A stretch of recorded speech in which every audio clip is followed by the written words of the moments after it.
And we're live. Welcome back to the Heal with Gold show. I think I always start the show saying I'm so excited. I am because I really try to be selective with whom I bring to the show. And I think that's why every single time I am just so excited about this coming guest. So I just want to give a very quick introduction on how I met Kellan and whoever was here last week. At the very end, Steve Hardison popped in and said hello. And I spoke a little bit about Steve and I told everybody if you haven't read his book, The Ultimate Coach, hi Marina. I said, go get his book. It's an amazing book his wife wrote. It's about him, but it's really about everybody who reads it. It's about being. So Steve connected me with Kellan. And one thing I can tell you, if Steve recommends a person, then it's going to be an amazing person and an amazing interview. And I'm going to bring Kellan in, and he's going to introduce himself. He's going to tell his story. But I can tell you that he is an author of 18 books. He is a coach. He is a speaker. He is a musician. He's an incredibly talented person. But more than anything, I had a half an hour with him before this a few days ago, and I was so excited. It was such a raw, authentic, genuine conversation. He was being himself, I was being myself, and we were being personal. And we had just met, and I felt like I really made a friend. And I want to introduce him to all of you. So without further ado, welcome to the stage, Kellan. Who are you talking about? I just first want to really thank you. I just have a really warm, fuzzy place in my heart for people that are doing good, choosing to add good to the world. And as we got a chance to chat a few days ago, I loved who you were, what you're doing, why you're doing it more than anything. And I really got excited when I looked up kintsugi and thought about that healing with gold. And so I just have to say yay. And I love what you're doing and who you're being, and thank you for having me too. But thanks to you for who you're being. Thank you, Kellan. As we spoke in our little brief time together, there is so much to say, and I definitely want to talk about everything that you're doing today. But I think everything that you're doing today is magnified a million times over when people understand where you were just a few years ago, a little bit about your past, where you came from. So we want to hear your story, and I want you to take your time, pick the parts that you think are the most empowering, inspirational, and also that will lead people to understand how you can overcome and become the kind of person that you are today. If you did it, anybody can do it. Takes courage, takes devotion, grit, tenacity, but you could do it. So please share with us your story. I will, and I'm going to do it in the context of a piece of pottery and the brokenness and the healing with gold. So let's just use that in our minds as we think about this. I started out like a normal person. I was born in the San Francisco Bay Area to a two-parent home. From the outside, looked pretty normal. My mom was really young when she got married and had real strong ideas, religious-based, about how kids ought to be raised. And consequently, I was raised all my life from 0 to 17 with discipline that today would be felony child abuse. We would have been removed from the home. Mostly physical, some sexual, even through high school. So I remember getting dressed in either my sophomore or junior year in high school last in the locker room because I didn't want anybody to see I was black and blue because I was ashamed because there was obviously something wrong with me because none of them were like that. So the consequence of that, that's the broken part. So my spirit, my heart, my body too, were broken. I believed that I was not good enough. I believed that whatever I did was fell short and failed. And because I think, you'd think when you leave home, I left home at 17, that somehow you'd get away from it and figure stuff out. Well, I didn't, because somehow I believed that my mom was right and she had God on her side. And so obviously I suck. And that's sort of how I went into life. I did have one skill, and the skill that I really had was the ability to make money. So I figured that if I did well enough there, that somehow I'd get that big stamp of approval on my forehead. And of course, that never happened. What it did to me, though, is I didn't have sense enough to get help. I didn't believe that there was anything to help. It was my fault, and I had to. So I lived my whole adult life in isolation. I didn't talk to anyone. I didn't get help. I didn't seek. I didn't see things clearly. I saw things as a broken, depressed person does, with a firm drive to make money. So I started building a career, and I built it well. And then I was successful enough that I didn't deserve it. So then I would sabotage it. And so it's like in Gay Hendricks' The Upper Limit book. I kept hitting my upper limit. So then I would sabotage it. I did that with relationships and with money. So over and over again, I rode the roller coaster, a big success. And every time down the roller coaster got bigger. And I went through 3 relationships. I was married and then divorced 3 times. I created bigger and bigger and bigger financial and corporate success, to the extent that I, testified before Congress, and I had a contract with Her late Majesty, the Queen of England, that sort of stuff, like real world stage stuff. But behind the scenes, my life was a wreck. I was an addict. I was in and out of rehab. I was one of those people who was a high-functioning addict. And so I'm going to condense 35 years from when I left home at 17 to 52 with trips up and down that roller coaster. There were some good times and lots of messes. So in August of 2007, I'm now just about 52. I was at the top of one of these career things. I was making enough money that my $3,000 a week cocaine addiction didn't matter. And anybody that's been that knows how much that buys. That's death level. I was single again for the 3rd time. I had 4 of my 10 children living with me as a single dad. 3 were grown up and married, and 3 were with, it's embarrassing, but one of my exes. And that was me in August of 2007. Hating my life, hating myself, broken and imagining that nothing could possibly change. After all, I'm 52. And this has been the cycle of my life for 3.5 decades. On Friday night in August, and I looked up the date once, but I can't remember right now. But one of the Fridays in August of 2007, I came home from work getting ready to, I was going to go out and party for the weekend, because I always did.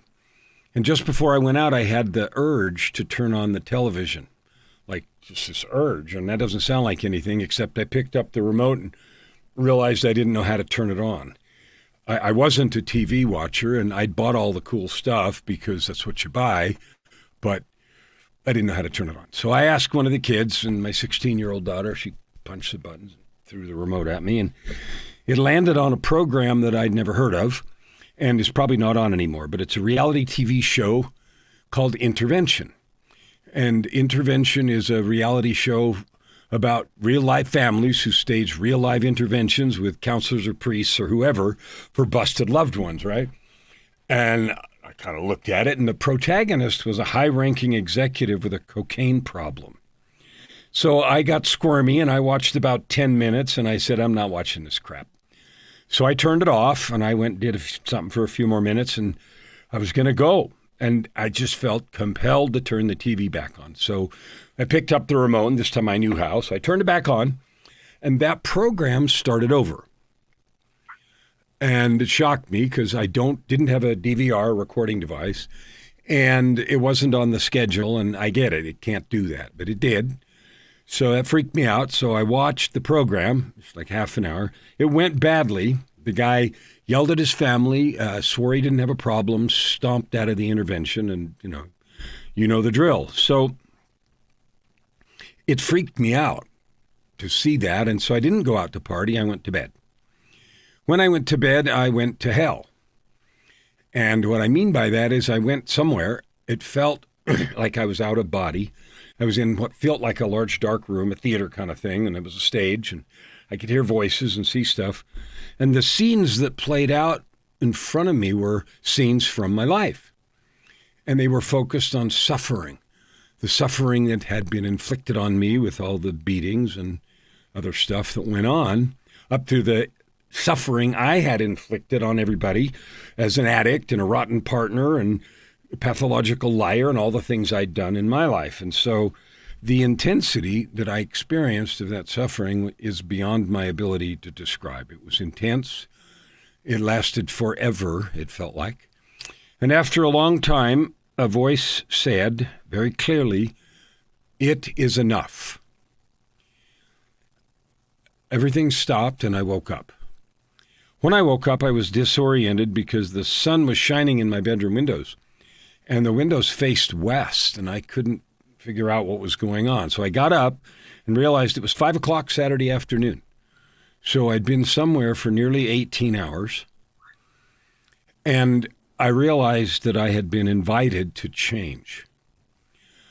I was just speechless and shocked. I had no idea what to do, how to start, where to go, who to talk to, anything. I was just stunned completely, but I knew I had to change. So I knew I was done with that, and I'm going to do something else. I don't know what it is with life. And so I threw away about $1,000 worth of stuff I had laying around, and I quit cold turkey that day.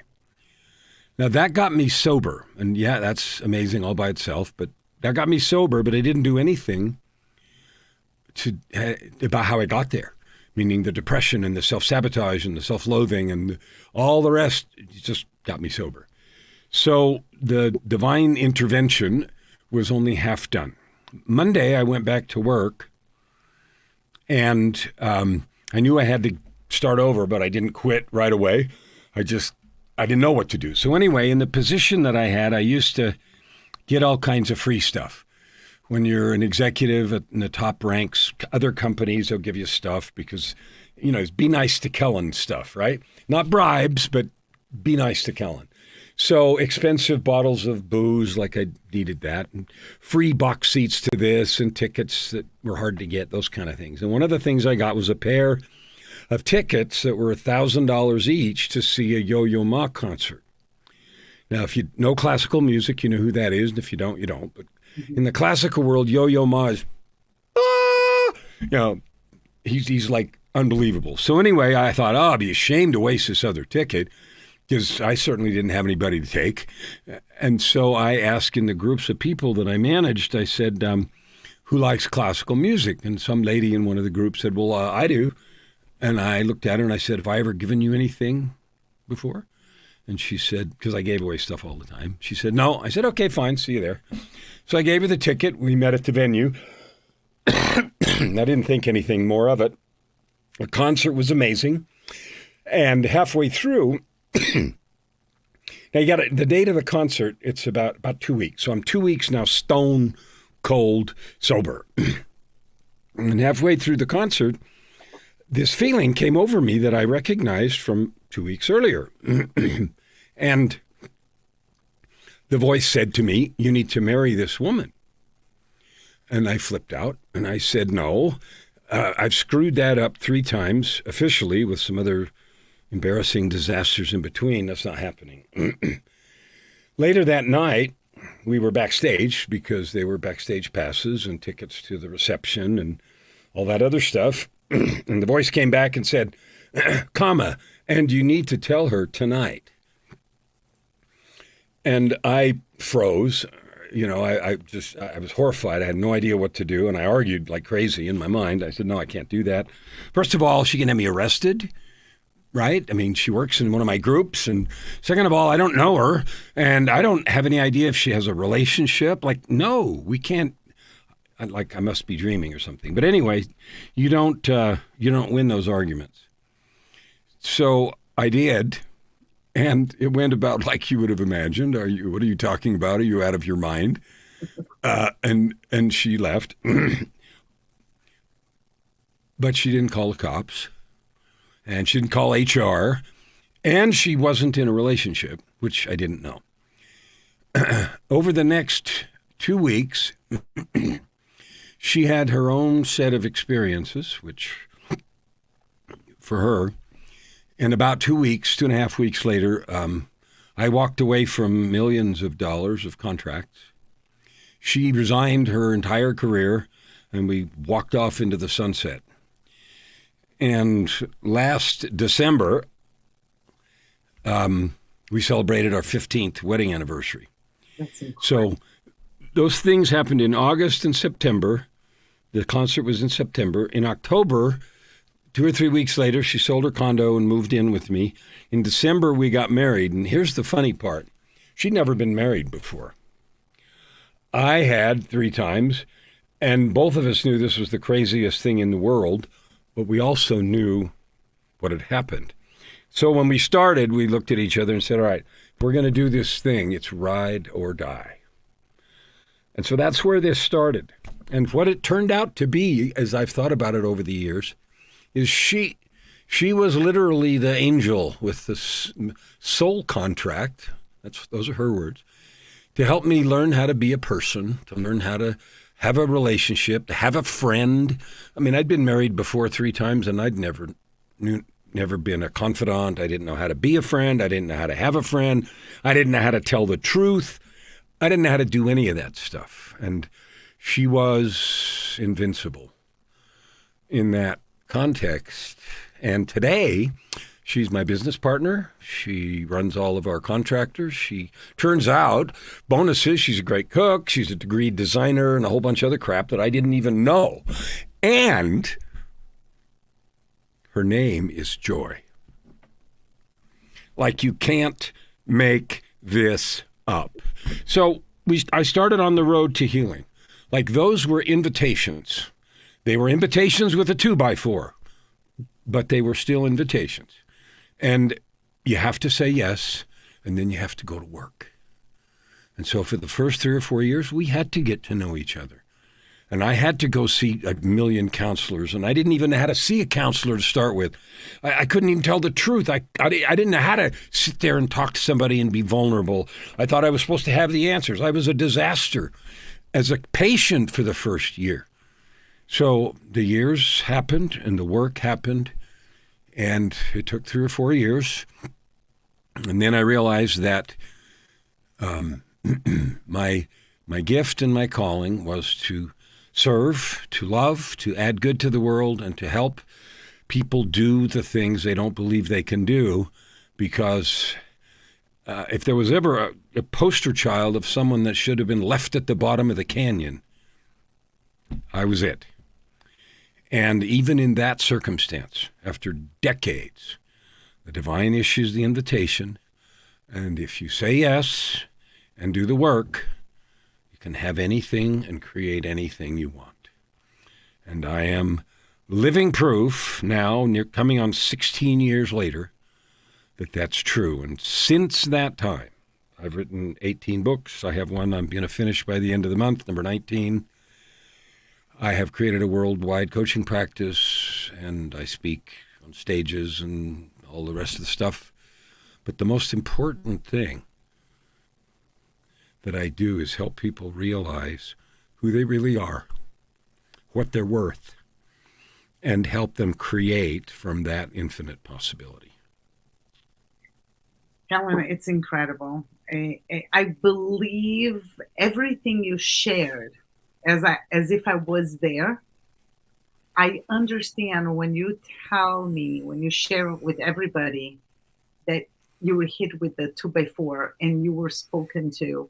I understand. I think that a lot of people don't realize how we are talked to very frequently, but we're just not listening. And sometimes it needs to be with the 2x4, but sometimes it's just a communication that's right there, and it's a choice that we can make if we're going to hear it, listen it, understand where this is coming from and to, and do something about it.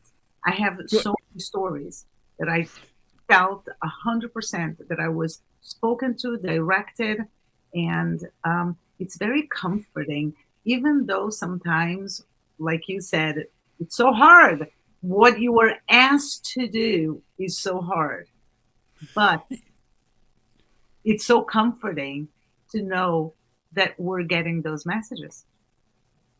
That There's we're nothing special about me. I'm sorry, I interrupted you. Please finish. no, no. I just that if we get the voice and we get the communication, that is because we are worth something. It is because we are one of a kind. And there is a reason and a purpose for our lives. And to be and to hear it and recognize it, not as, oh, I'm just saying that to myself, but that this is a real instruction. I think that this is an awakening for our value. It would have been just as easy for me to get up the next morning and get high Mhm. and believe that it was all crazy. It was a choice. Like the spirit usually whispers quietly, and usually we ignore it, and if unless we learn to not. And yep, that was a 2x4, but I still had to say yes. I mean, it was terrifying. I had no idea what to do. I had no idea what would happen if I when I quit. I had no idea. I had no idea what to do. I had no idea what would happen when I told Joy what I told her. I didn't even know how to say it, so I just said it. And it was like, you just don't know. And it's no different with the whisperings you get. And I love what you said about you're worth it. There is nothing interesting about Kellan. There's nothing special about me. You, every single one of you listening right now, are just as important, just as divine, just as powerful, just as worthwhile. Your ability to have an impact in the world is proportional to how many times you say yes. But that has nothing to do with how important you are and how valuable you are. And if you want to have a big impact, even if you're starting from the bottom of the canyon, start saying yes and keep saying yes and do the work and fall down and do the work and fall down and laugh at it and cry and do whatever you have to do. But acknowledge the truth of your own value and of your divine heritage, because it's the truth. Amen. This is so powerful. You mentioned something that I want to touch on because it was an experience that I had with my family, and you touched on it when you spoke about joy. And I want to share it because I think that it has such a huge lesson for all of us. You know that I'm Jewish. I don't know if you know. I'm Jewish. I figured. And we about 10 years ago we were going through a very difficult challenge, which I shared with you, and one day I'll share it with the world.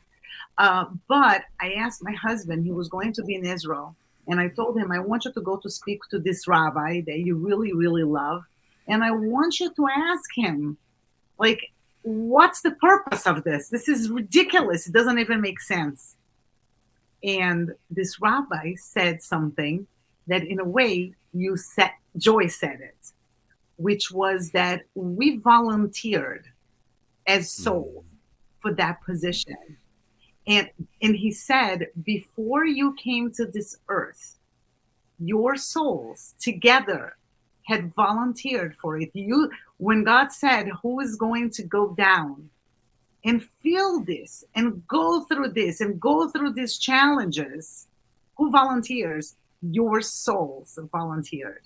So my husband tells me that, and I'm like, I don't remember that. I didn't volunteer. I don't want to volunteer. No, you volunteered, right? So now my attitude was completely different. Hold on a second. If I volunteered, right, that means that this was a situation that I had to go through that was going to somehow bring light into the world, right? Because it is about the bigger picture. I'm here as a component of a much larger story than me. If I volunteered, is because that this project needed to happen, and I was going to make it happen. And as painful it was going to be, it wasn't going to be bad. It was going to be good. It was going to be hard, but it was going to be good. And I would have to figure out how something so hard could be so good because I volunteered. And if I volunteered, it's on me to step up. And when you shared about what Joy said, Kellan, I was back there when my husband came back from the rabbi and shared what he said, because Joy said that, what were your words? She said, I asked her many times, and she said it in different ways. But what I said was, I said, why did you, what made you volunteer to walk off in the sunset with the drug addict? And she said, I don't know, but I knew to the core of my soul it was the right thing to do. It was her, she volunteered for it. She did. What I said later was that she is an angel who had a soul contract to help me learn how to be a person. And here's the thing. We get stuck on the idea that life is somehow supposed to be, we say everything happens for us and for a reason. We say all that kind of stuff. But what we don't get is that we are the instruments. We are the bread and butter. We are the hands. We are the tools to bless the lives of others. Like, we are built to love and serve. And in the depths of our struggle, we can be the light and the love, or we can be the opportunity for somebody else to be the light and the love. And giving and receiving are part of our natures. We are, and the struggles and the fire and the phoenix and the crashing and the ashes and everything else, it is so we can be refined. Like, things that happen in life and they either ruin us or they refine us. And we get to choose. And the good part is, even if we let it ruin us to start with, we can change and allow it to refine us. When we come into this world, we got nothing. We come naked with whatever gifts we came with, those divine gifts. And you know what? When we leave, the only thing we're going to take home is what we have made out of ourselves. That's it. And that's our gift back. This is what I made. And that includes others that we helped in their refining process. And so it's not about us and our ease and flow. It's about our own refinement and our willingness to love and to serve and to bless in the give and take with the refinement of others. Incredible. Kellan, let's talk for a few minutes about addiction, because there's so many people that are really struggling with addiction. You were able to change, because there is the spiritual change, right? That moment that you say, I'm here for more. And then there is the physical body that has a power of its own. You had to work on both, which is incredibly hard, especially not knowing how to even start. You managed to get clean and stay clean. What can you tell us to people that are fighting the same demons of drugs and addiction? There's so many. I was going to say, drugs weren't the only one. My addiction was to self-loathing. I needed to hate myself. That was the real addiction. When you go to rehab and stuff, they ask you questions like, what's your drug of choice and stuff like that. For me, I was like, yeah, whatever. It's whatever's handy, because I need to hate myself. And so that was the tool with which I could say, see, you suck. So that was my real addiction. So if you want to overcome any addiction, I don't care if it's shopping, gambling, porn, drugs, you have to get to the place where you say, I am no longer that. I don't know how I'm going to do it. I don't see the road. I don't have a guarantee. I don't know if I'm going to relapse once or 25 times. But what I know is I'm going over there. Like, if you knew that if you crossed the street, your life would be saved, and if you stayed on this side, you'd die, you would you would venture out a whole bunch of times. Even if the cars were coming, you'd keep going and going until you got across the street. So it's that kind of commitment. I'm going. I don't know how. I don't know where. I don't know how many times I'm going to fall or whatever it is, but I'm going over there because I'm not staying here. That's the first thing. An absolute bulletproof, I'm going, no matter what happens. Then you have to you have to talk, you have to learn how to tell the truth. And that means maybe it's counselors, maybe it's 12-step, maybe it's some rehab facility. I've done all of those. And so you have to say, so this is another step. Number one, you have to say, I'm going. Number two, you say, I'm going to do whatever it is. I'm going to be vulnerable. I'm going to be naked. I'm going to tell everybody. I'm going to be embarrassed. I'm going to do all that because that's included in I'm going to do whatever. And the third piece is I am worth it. And that's where you start working on at the same time your connection with the divine. And if you have broken it, and trashed it and ignored it and burned the wires and everything else so there's no connection, okay. Like you are where you are, but the divine hasn't done that. God hasn't done that. He hasn't said, you suck, I'm never talking to you again. He's waiting for you to say, I'm ready. And he's not going to come and say, okay, what? It's all better. We see what happens when parents do that to their kids, right? Solve all their problems and they turn into zombies. He is waiting for you to say, yeah, I'm here. Yeah. And it might come through the mouth of revelation. It might come through your inner voice. It might come to the mouth of a friend. It might come to the mouth of a counselor or a coach or somebody you're working with who looks at you and says, you can do this. You can do this. I don't care what the voices say. You can do this. Sponsors at 12-step. I mean, there's 100 places you can find it. But you have to be willing to go find it. And that means be embarrassed, be vulnerable, say all the stuff. Like there's one part of the 12-step program where you have to actually write all the people you've hurt and all the stuff you did. And then you have to tell somebody. Oh, frick, that's hard. It is so hard to say those words to another human being. And when you do, you realize, one, you're not alone. Two, the world didn't end. And three, suddenly something feels different.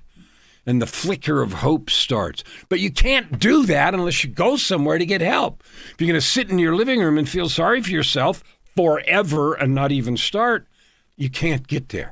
And even if you fail, and because I quit cold turkey that day, people think I can do anything. No, there's lots of times and ways that I didn't do very well. That particular thing, I did. And yeah, there were cravings. And yeah, there was, oh yeah. I mean, of course. But the answer was, I'm not doing that. What do I have to do to not? I have to go with somebody. I can't be alone. I have to go call somebody. I have to do the things that allow me to say no to that thing. So you got to decide without question you're going somewhere. 2, you got to get the help you need. And 3, you got to start working on loving yourself, even a little. And that's where I say my example might help. Because if somebody who's done the things that I did, and I've given you a glib and high-level description, but it's a mess. It's an ugly mess. And if you want the details, it's in the book, Tightrope. Okay? And we're not going to take time for that here. But it was a mess. And if I can do this, not alone, then you can too. Period. Amazing. Kellan, you mentioned something. It wasn't even something that we have spoken before, but really intrigues me. And you spoke about that you didn't know how to tell the truth. And this because you said I was even a pathological liar. I couldn't tell the truth. I didn't know how to tell the truth. And first of all, blew me away your self-awareness, because a lot of the time when it comes to the truth, first of all, the truth is a spectrum, right? Somehow it's a spectrum. But we believe oftentimes in the stories that we tell, not just stories that we tell to ourselves, that obviously we believe in those stories, like we're not worth it or whatever. But we tell things, we speak things, and we believe them, and they are not truth. It's very interesting because I did this whole analysis about what are my core values and what are really deal breakers for me, and ethics and integrity is probably by far my core value. And at the same time, when I talk about core values, I always tell people, if my core values are not better than your core values, every person has their top 1, 2, 3 core values, and they're all equally marvelous. But it just so happens that there's a little higher core value for somebody, and it doesn't make one person better than the other. But the whole truth, truth to me, is so important. I mean, so many things are based on trust. And how can you have trust if people don't tell the truth? You were so open about the fact that you couldn't tell the truth and that you worked on that and you had to learn how to tell the truth. To me, this is fascinating because I cannot even understand what it means to learn to tell the truth. Can you? Yeah. So I was young. When I was young, I needed. Okay, there was this mixture of getting beat all the time, not understanding what was so bad about me that I had to have that, and then I needed somebody to tell me I was cool, and so I learned by watching what things made people think I was cool, and that was my food, right? That was my soul food. So I love to read, and I read encyclopedias and learn things. So I used to lie about everything. I would pretend that I knew, and I have a fabulous memory. So I looked at big cities, and I knew about what the populations were. But I would impress people by quoting the populations of different cities and, small things like that. And they're not even really small because it creates a habit. So what I learned to do, I have a great intellect. And what I did with it is I learned to weave a reality about everything that happened, who I was, what I did, what so-and-so said. And I happened to be really good at remembering that.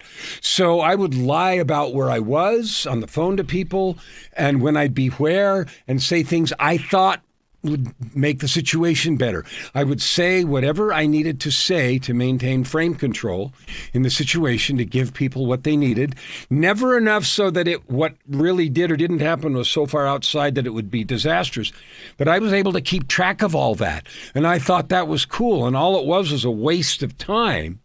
And so I learned to be.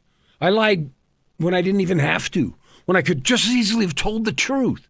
I made up shit just because I could and did that. And then I would say later to myself, why are you doing that? Then I would have this dance about you suck because you can't even tell the truth. And it didn't even matter. You could have just said X, Y, Z. I did that all the time. And I said pathological because I meant it. I would lie about everything. And I just remembered what I'd said because when I said it, it was the truth. And so I created life as I went along. And that went on at work. It went on everywhere. And so I created my life. And that, incidentally, that's one of the things that I'm going to put a comma here, and I hope everybody can follow me. When you get to where you are healed and you do this, you realize that our ability to speak our reality into existence is a truth. And you know how I know? Because I used to do it all the time in a really crappy way. I spoke my reality into existence and lived in that fabricated reality. And so, I had to learn to tell the truth. I had to learn, number one, I don't care what anybody does or says. What happened, happened, and we'll go from there. Because, when you twist it and you turn it, you can take it maybe forever and maybe not. But it creates this canker. It creates this cancer in you until you don't even know who you are. In the last years, 3 or 4 years before that thing in 2007, I remember coming home. I would put on a 3-piece Armani and go downtown and do battle and do the stuff and win and, da-da-da-da-da. And I would come home and the lights and the stuff would go out and I would shut the door and say, I don't know who the frick I am. I don't know who I am. Give me a script. Give me a thing I'm supposed to get. I can get it done. No problem. I'll go do battle and I'll get done whatever it is. I'm that guy. And when I was alone, I didn't know who I was. I knew my name, but I didn't know what that meant. There was nothing connected. It was vacuous, and the pain of that was so intense. I attempted suicide twice. The last time was 2 weeks before that divine intervention. And my favorite phrase was, I just want to be unconscious. And that, if I was asleep, that was fine, but mostly it was, substances or anything, everything. I just want to be unconscious. So yeah, that's what I meant, and I had to unravel that. I had to build a framework. Everything inside me was empty and hollow. Who am I? And every time I asked those kinds of questions before, I referred to what other people expected or what I was supposed to be. And it was always this game of grabbing somebody else's things, stuff to build the framework of who I am, because I didn't know. I had never declared, I had never taken the effort to make a choice about who I am and declare it and say, this is why. This is me. Why? Because I said so. This is who I am. And I stand by it. I stand on it, and I build from it. I've discovered that the most powerful words in the language aren't, I love you, although that's wonderful. The most powerful words in the language are, because I said so. And I don't mean that because I said so. I'm talking about internally, when you make your contract with God and the universe about who you are and what you stand for, because I said so is all there is. No negotiations. This is right. it. Wow. So that's what I mean about learning to tell the truth. It's so enlightening, because I think that a lot of people believe that once a liar, forever a liar. But just to know that you can change your commitment to how you're going to live life and find a path to wholesomeness, whole being, that includes honesty and in having a life of service, giving to others, teaching from our experiences. I find it, this can change people's lives. When somebody is down, can see that they can make the commitment. They have to put in the work, but they can make the commitment and they can change. They can change if they do drugs or not, if they lie or not, if they're committed to a person as you are to Joy right now. How you spoke about her, it is something so beautiful for you to find and to realize after 3 failed relationships, you can have an amazing, connected, real relationship with somebody. And I think that this is a message that people need to, and there's no deadline. There's no, this is too late. There is no too late. And I think this is so amazing about your story, because as you said, you were 53 years old when you were 52 or 53, when you decided this is it. And there's no clock that says it's too late. It's a decision that we make. If real, I know people say leopards can't change their spots and all that stuff. Here's the eternal truth. If change isn't possible, then all the doctrines of all of the world's religions are meaningless. Because repentance, forgiveness, change, growth, all those are fundamental truths in every system of spiritual development. So true. And all of those things are founded on our ability to change. If God created the world and knew we were all going to screw up, either he's an idiot, yes, which he's not, right, or change is possible. Oh. There isn't a middle ground. You may or may not take advantage of it. You may or may not start. You may wait till you're dead, or you may wait till you're 52. But it's possible, period. So Now you're clean. You're in a beautiful relationship.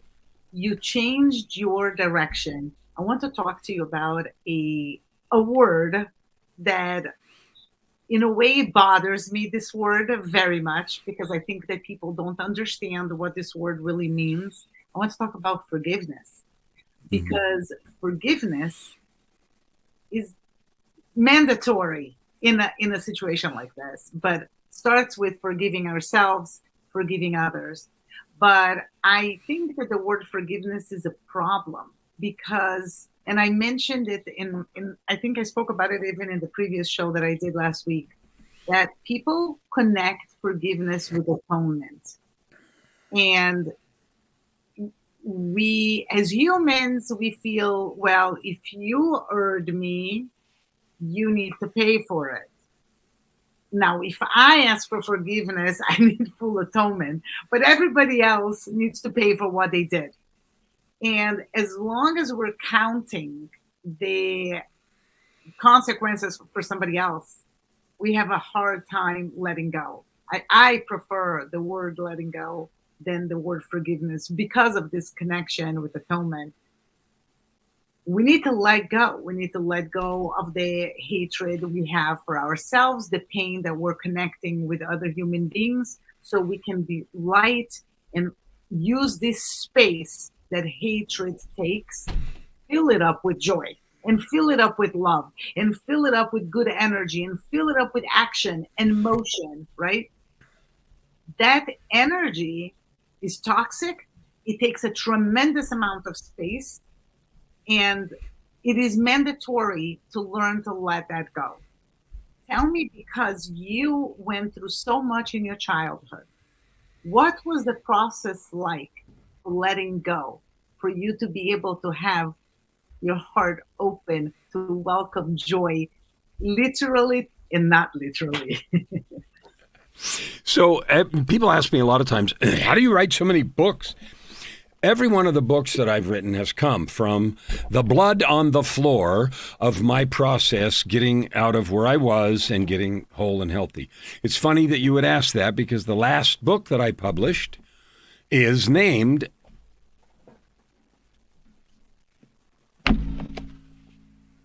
Forgiveness, Oh, look a at that. journey of courage to a place of freedom and power. Here's the truth. We decide, we tie forgiveness to somebody else's behavior. That's got nothing to do with anything. Forgiveness is at its core a choice that you make to no longer let events in the past have power in the present. That's it.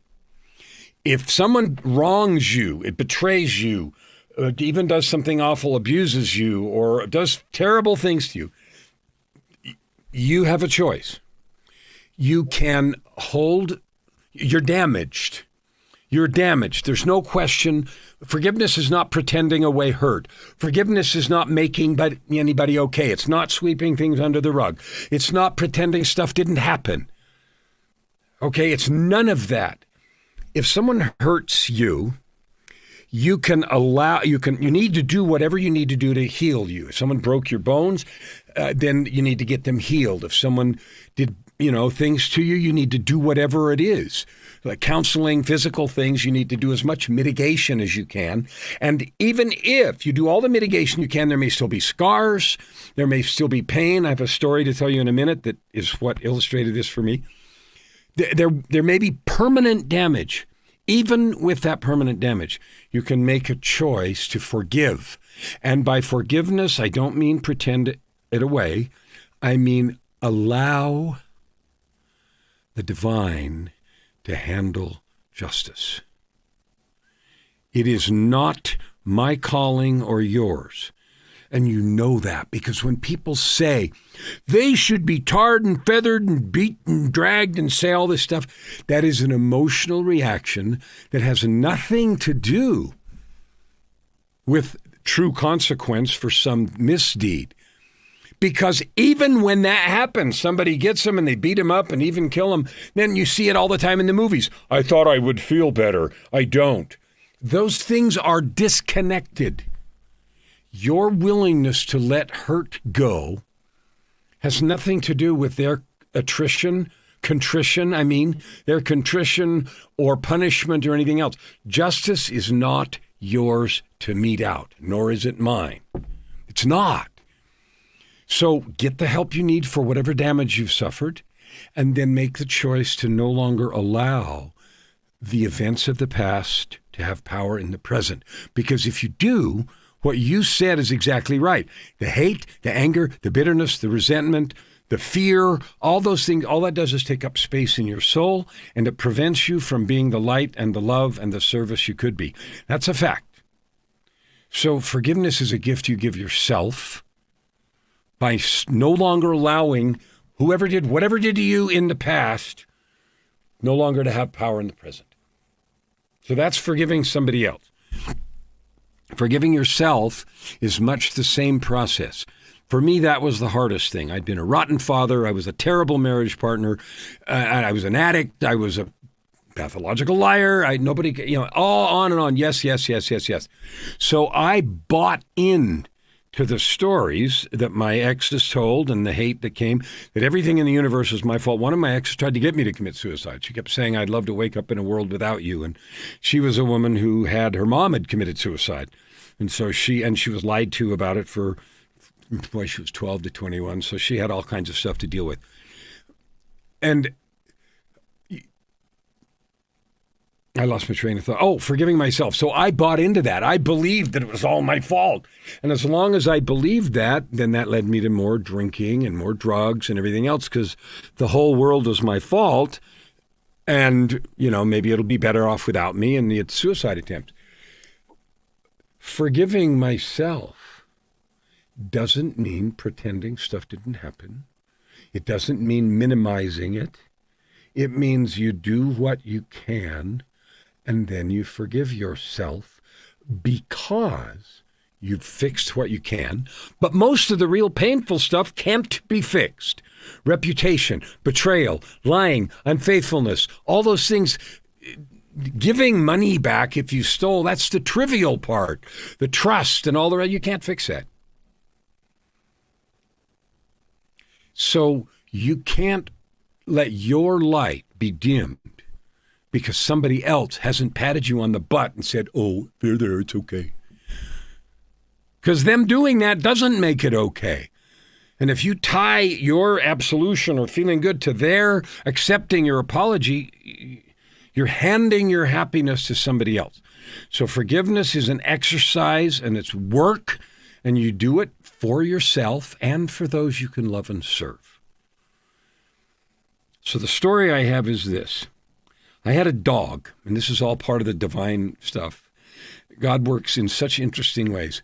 In that same year, 2007, one of my sons had a girlfriend, and they got a dog, a nice, beautiful, purebred Australian Shepherd. And they got him in August, or he's born in August. They got him in September or something. And in November, they broke up, and neither one of them were going to be able to take the dog. And I'd never had a dog before, so now I have a dog. A beautiful, wonderful, nice dog. Later, that same year, New Year's Eve, 2007 to 8, that dog was still a puppy, 5 months old from August. And we were playing around, and I was being too rough. I'd never had a dog, and I didn't really know.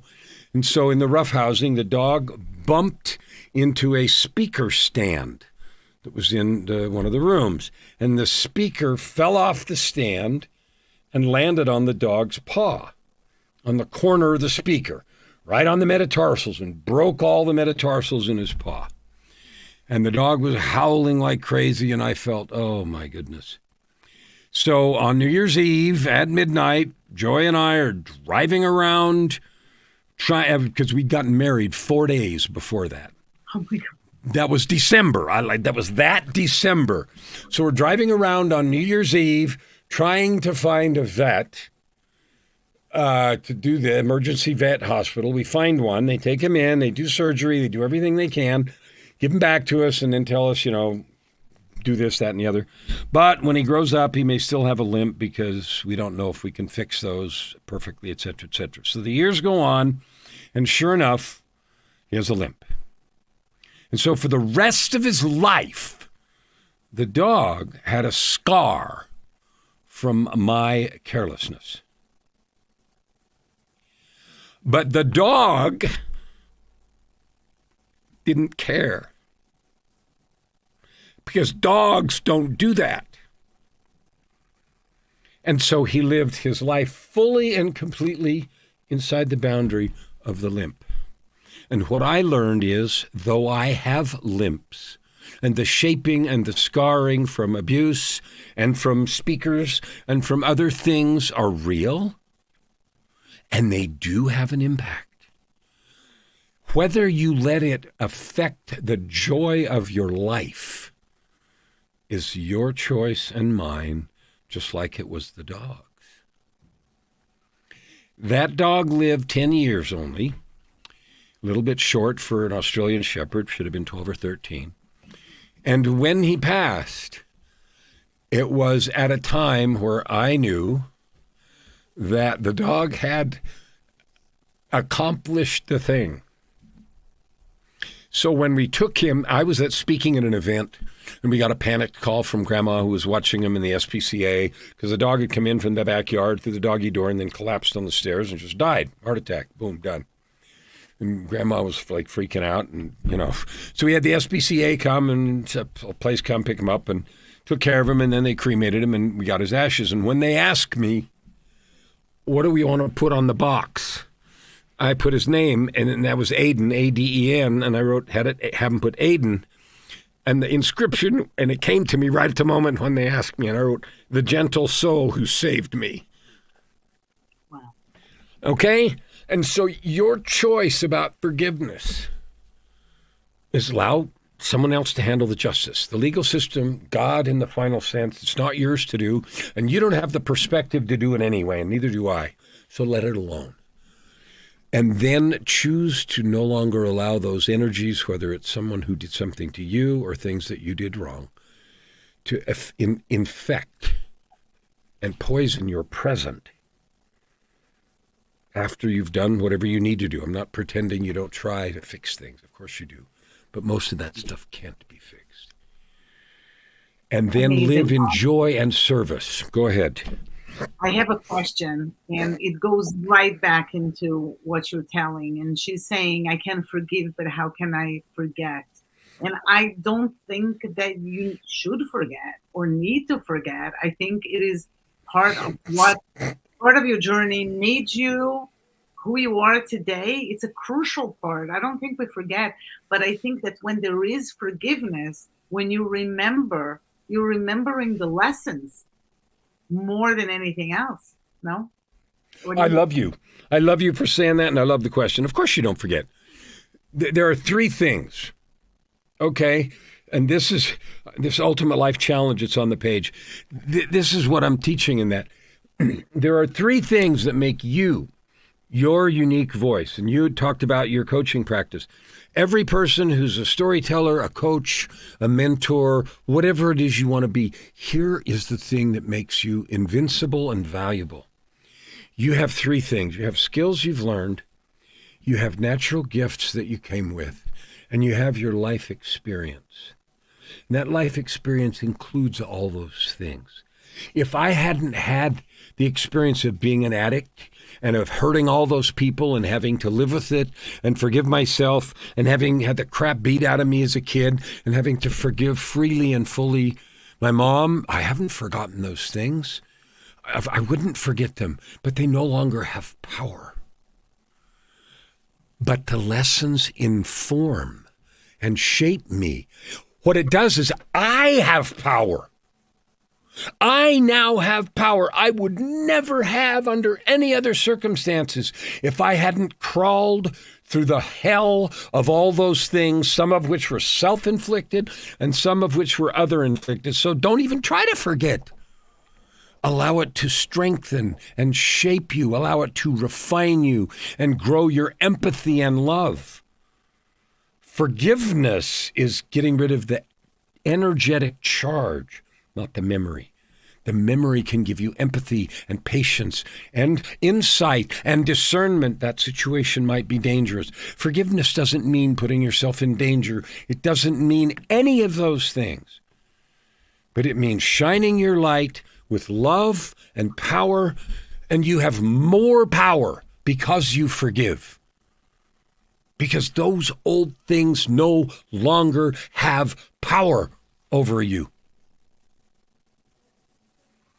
So true, so strong, so I know. I'm waving my arms and jumping up and down. Question before we leave, and I don't want to go, but I have a question. When you look back at your life and about who you are, do you feel that love for yourself that I'm sure everybody that is here and everybody who's going to listen later on replay are feeling for you right now?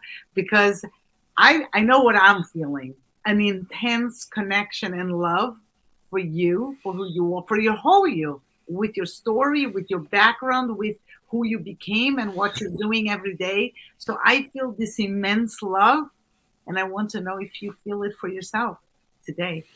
I absolutely love everything about who I've become. I love my road to 50 million. I love every person that's going to be in this challenge next week. I love every person that's going to read a book. I love every person who's struggling right now with, yeah, but it doesn't apply to me. Yeah, but I can't do this. Yeah, but I'm different. Yeah, but you don't understand. I love you anyway. And I hear you. And I have felt that. And I have been there too. And hold on and keep moving in the right direction. You don't fail until you quit. Failure isn't final. Okay, I didn't start till I was 52. And now I'm 67. I'll be 68 in a few months. If I can do this from there, I didn't have family members. My brothers and sisters wouldn't talk to me. My parents, my dad died. My mom, she's now 91, and we've never been able to have that conversation. And she's never, I tried once, and she denied and didn't remember and whatever crap. So I don't look for that, but I don't need it. I don't need it because I'm on a mission to love. I have connected to the source of love. We are created by love. Think about, there's no limit to your value. And if you choose not to let difficult things, I don't care what they are. We didn't even get to what happened 11 years later. And we don't have time for that story now. But oh, come on. Now we do. 11 years after that divine intervention, after 4 years of work and blood on the floor, and after changing, and after writing books, and after working on myself and building a coaching practice in 2018, 5 years ago this month, I had a blessing beyond compare. Something happened to me that is the frosting on the cake, the cherry on the ice cream. And you know what it was? I died. In the intensive care unit of the University of Alberta Medical Center on June 9th, 2018, I died. I had contracted a fatal illness. I had necrotizing MRSA in both lungs and in my bloodstream.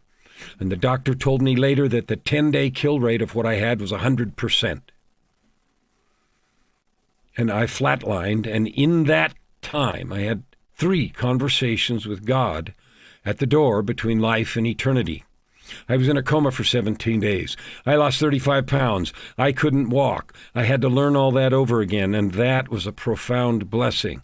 Because the things that I tell you, I know. I know who you are and what you're worth. I know that you have divine gifts. I know that you have a mission and purpose that you not only agreed to, but you were stoked about before you came here. And your choice to weave your existing skills, your natural gifts, and your life story together into the beautiful tapestry of your life is the most powerful thing you can do. I am still here by choice. Because in that first conversation, I woke, I was in the ICU, I was intubated and everything else, I flatlined, I died. I woke up And I sat up on the stretcher. And the room, I couldn't see the hospital room. It was now a gray room. And over my shoulder, I could see a doorway. And I wanted to be at the door. And so I was suddenly at the door. And I'm leaning on the door jamb on my right shoulder. And on the other side of the door, there wasn't a door in it, but it was a doorway, right? Somebody was leaning on that side of the door, on that door jamb, like close enough to touch. And I noticed that my side of the door was kind of gray, that photo card, foggy gray. And the other side of the door was white. And light wasn't streaming through. It was just white over there and gray over here. And he looked at me right in the eyes and he said, "Do you want to come home?" And in a heartbeat, I knew where I was. Well, my heart wasn't beating at that time, but in a millionth of a second, I knew where I was, what the question was, and who I was talking to. And we talked about it for a while. And what I had done in the 11 years since the first intervention, and what I had planned. And when after we got done talking for a while, I said, "I'm not done." He said, "Okay." And I am quite certain that's when they were able to restart my heart. And over the next couple of days, while I was still in a coma, I had a couple of other conversations. And the details are all written in another book called Meeting God at the Door. So when I speak these things, it's not from a point of view of, I hope that this is true. There's nothing in the world that scares me anymore. Nothing. I don't experience that feeling anymore.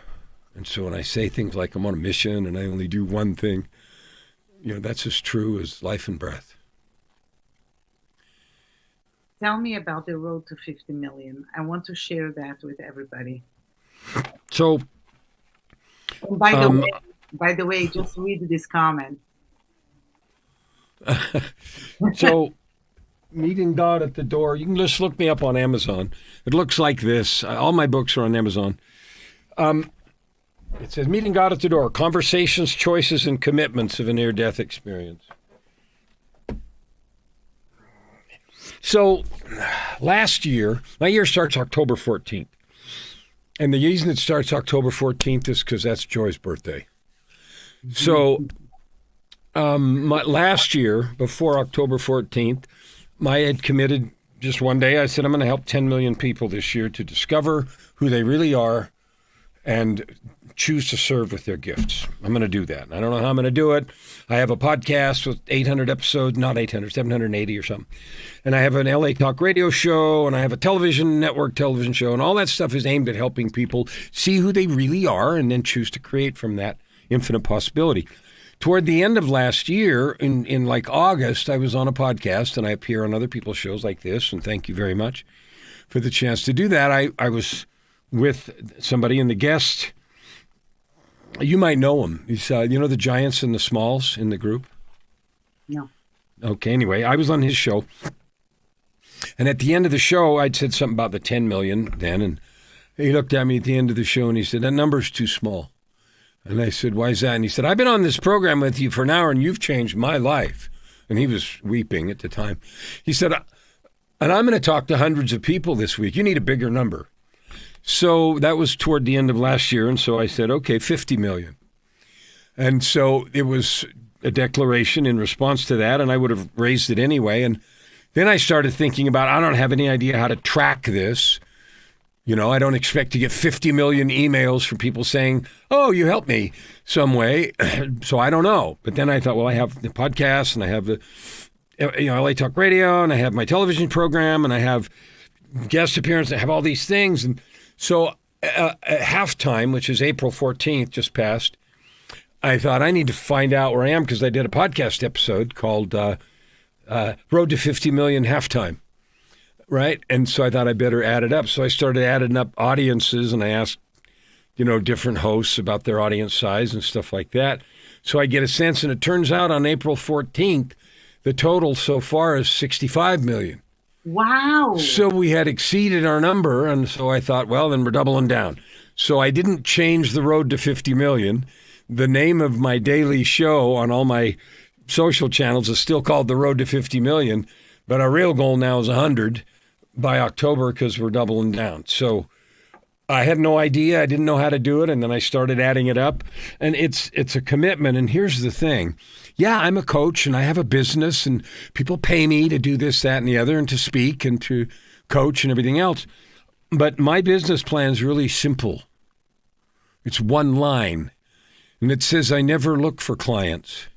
I look for people to love, opportunities to serve, and problems to solve. And that's my business plan. And the rest takes care of itself. So that's where 50 million came from. Next year, October 14th, it will be a different number and we'll start over again. It's incredible. Kellan, I want to ask you for the opportunity to have you back and add a little bit of numbers to your road of a billion, maybe. Who knows? I will absolutely. And here's the thing. I want to bring this back around to your healing with gold, because I was a broken vessel. I was smashed in 1,000 pieces with no hope. I was in the hopeless place of trying to end my life, believing with all my heart that there was no rescue, there was no way out and no way up. And because of the invitation, because I said yes, and because I have wandered through the minefields and made the mistakes, I am now put back together. And maybe there's more gold than pottery, but I am put back together. Kellan, this is beautiful. I always say we are kintsugi. You know, when I saw kintsugi for the first time, I was so overwhelmed by the art because I said, I want to be kintsugi. And you see, I'm wearing one of my shirts and you see the line, the cracks. And I wear it because I want to embody it and I want to inspire other people to start mending their brokenness, to start adding gold, shining the gold, and show everybody. And that's this show, these stories, is to show other people that we can all mend and that we're all kintsugi, really. Kellan, thank you so much for this incredibly inspiring hour and a little bit. I want to tell everybody that I'm going to be a host on Kellan's LA talk show.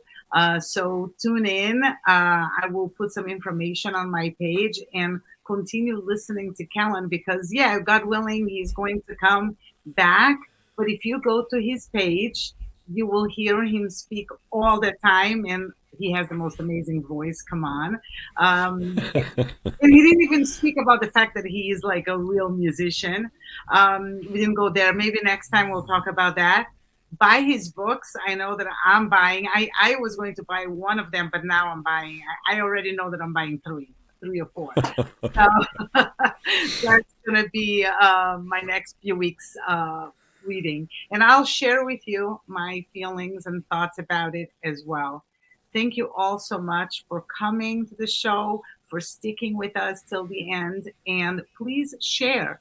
You don't know whose life you're going to impact, and help Kellan overachieve his goal and my goal of really spreading love, hope, resilience to everybody that needs. I think we all need. And thank you, everybody. Kellan, last words? I love you. I love you for who you're being and what you do. And every person listening to this. You're valuable, you're powerful. I love you. If I can do something to help you, I will. Thank you. And I look forward to our conversation, which is going to be this coming Tuesday. Yes. Thank you, everybody, and have a good night. Until next week.